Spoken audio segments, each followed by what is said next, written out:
Hi, and welcome to this Impact tutorial. In this video, we'll be going through the permits and licenses programs. With these programs, you're able to create a record in Impact for each permit or license and attach a copy of the actual permit.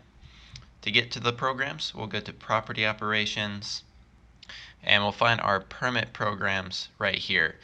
To create a permit, we'll go into the Permits Licenses program, and we'll select New Permit License. So here we'll add our description, and we'll say it's Southwest Plaza Permit. Our type, we will choose Building Permit. This list is customizable. A little bit later in the tutorial today, we'll be going through how you can modify this list, but we'll just leave it Building Permit, and then the expiration date, we will say July 31st, 2020, and we will save it.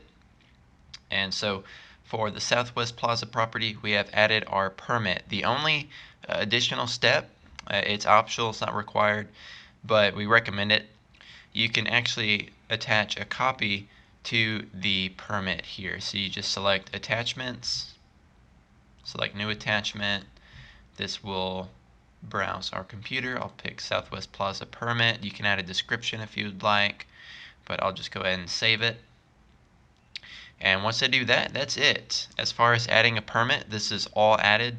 So for each permit or each license that you get, you just create it and attach the copy, and you can always access it right there.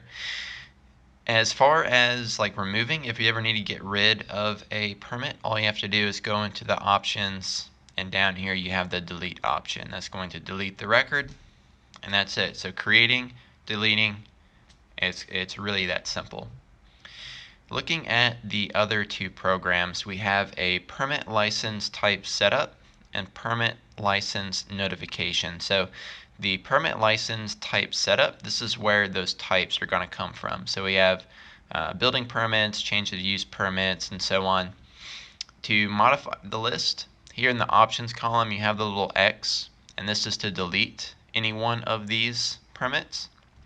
If you need to add a new one, you just select New Permit License Type, and you add the name, click Save, and that's going to add it to this list. And from that point, you'd be able to use that type on any permit or license that you create.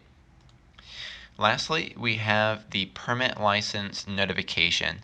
And prior to the ending date of any permit or license, you can configure Impact to send specific user groups or specific email addresses a notification.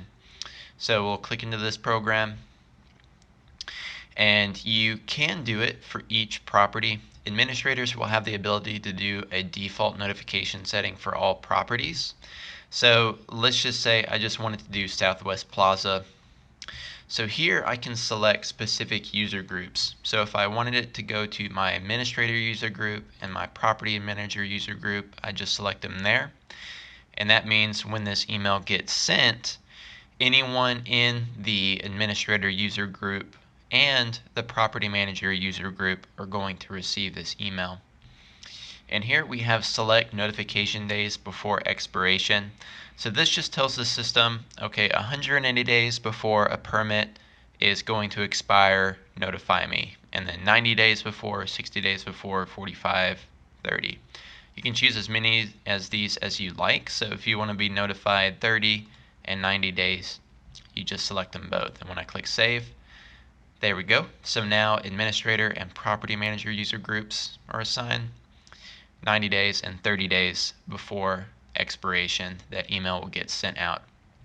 And similar, the default notification setting for all properties, if you made the change for administrator, property manager, 90 days, 30 days, that would simply apply it to each one of your properties. So you just have to set it up once instead of having to set it up 5, 10, 15 times. The other thing is if you had a specific email address, maybe at a certain property, all your property managers, they don't need to receive this email, they don't want to receive it, only one person needs to get it. That's easy to set up. You'll just come up here, manage specific email notification. Click add email address. You add your email address there, save it, and then you just want to assign the properties. So we'll just say Southwest Plaza and we'll save it. Perfect. So now that is all set up. We got the email address added, got the properties added. So now when we come here, we can see, okay, Southwest Plaza is going to go to these user groups and to this specific email. And again, once you have that set up, those emails will start going out automatically based on the days that you chose. And that concludes this Impact tutorial. Just a reminder that Impact is customized for each client, and therefore your Impact system may differ from the information provided in this user guide. For further questions, you're always welcome to contact us at support@impactsolutions.com or submit a support request in the Impact system. We're always happy to help in any way we can.